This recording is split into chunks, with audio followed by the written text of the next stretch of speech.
Si manager nagjo-joke din to, no? Joker din to si manager. Ma'am Rosalie, ma'am. Si Sir Manuel, no? Kasi si Sir Manuel binabaan po kanina ng kausap niya. No, sa Batangas, no? Taga Batangas.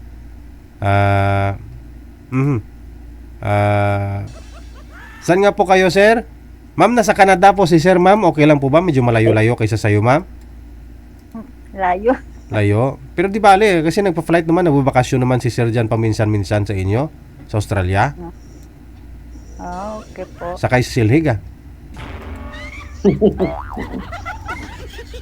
para magkakilala po kayong dalawa, kausapin niyo po si sir, no? Timer, paso. Kumusta po?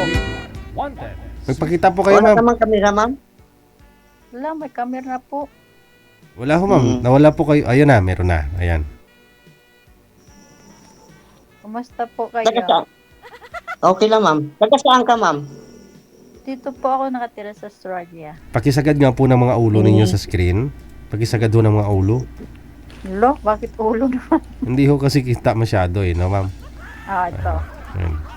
Pwede ba magtanungan? Saan yung asawa mo, nga? Widow po ako. Nawido ka. Opo.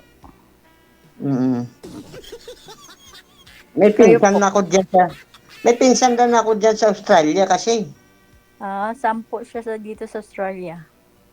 Hindi ko lang matandaan kasi kung saan siya ngayon. Okay po. Malaki to. Kayo po, may asawa po kayo? Wala na, ma'am. Nung naghiwalay na kami nung matagal na, ma'am, nasa abroad din ako. Sir, isagad po ang ulo, sir. Sige pa. Isagad mo pa. Yan. Saan kayo po sa Tagal, ma'am, ha? Pilipinas? Dito man sa Ruas, Capiz, Ilonggo. Ilonggo po. Mm-mm. Ilang anak niyo po? Dalawa. Okay. Malalaki na, ma'am. Mag-isa lang gani ko dito sa bahay.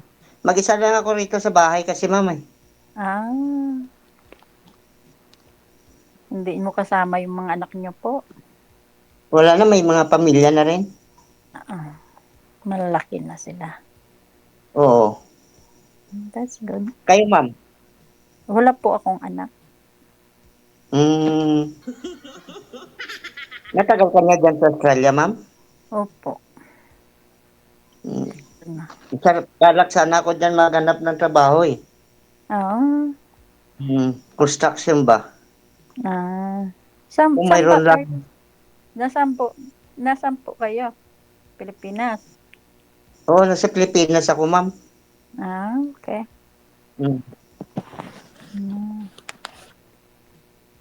Nag-apply kasi ako nung nakaraang buwan sa Manila. Hindi nakuha. Ilang taon ka na po nga, sir? Ilang taon ka na nga po? 65 na ako, ma'am. Sir? 65 na. So, kamusta ho nga? Wala mang problema sa age. Wala mang problema kasi, sir, sa age kasi kung pumasa ka sa interview. Sa interview? Kasi nakita. Oo. Oo. Ay, pumasa man ako sa interview kasi ang problema lang kasi yung medical ko. Ang alam ko kasi, bago ka interviewin, may nakalagay na ho dyan kung ilan pong taon yung limit, no? Bagay. Ang kuha naman kasi, So, sa Europe kasi, sa Australia po si Baka sa ma'am Europe. Nasa Australia po siya. kasi kung sa Europe kasi, sir, wala naman age limit sila eh. Akala ko sa Australia.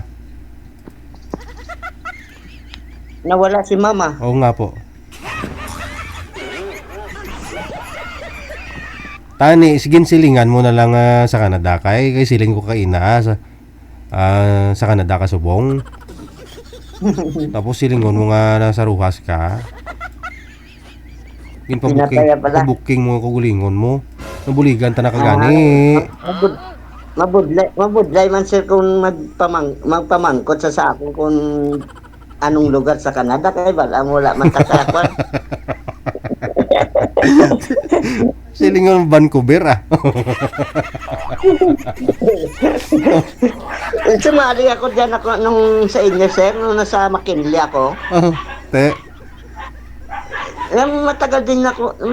Matagal din kami ng babae noon. Oh. Ang problema kasi, Oh. ayaw lang kasi yung mga anak niya mag-asawa sa liwat. Ulit. Ayun lang. Oo. Mm. Ito eh. Nawala na rin si Madam. Teka lang, tatawagan po natin. Baba niyo po muna yung tawag sige, ulit, sige. ha?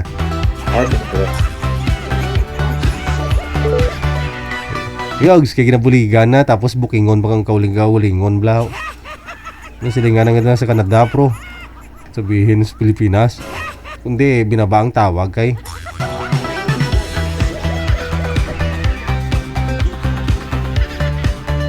Tawagan po muna natin ulit, no? Sana ho sagutin ulit ni Madam.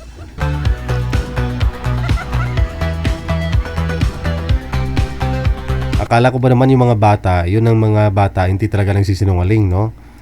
Okay, pala may edad. Takot pa rin magsinungaling. Sir, hindi na sinasagot to ni Madam. Siguro baka mamaya may pangatlo pa, no? Diyan lang po muna kayo. Okay. Diyan si Ma'am. Bumalik. Ay, nawala. Ay, binaba talaga.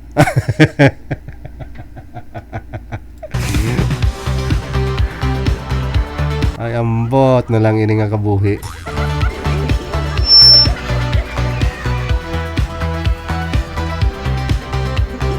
Akala ko yung mga bata takot magsinungaling, pati rin pala yung matanda.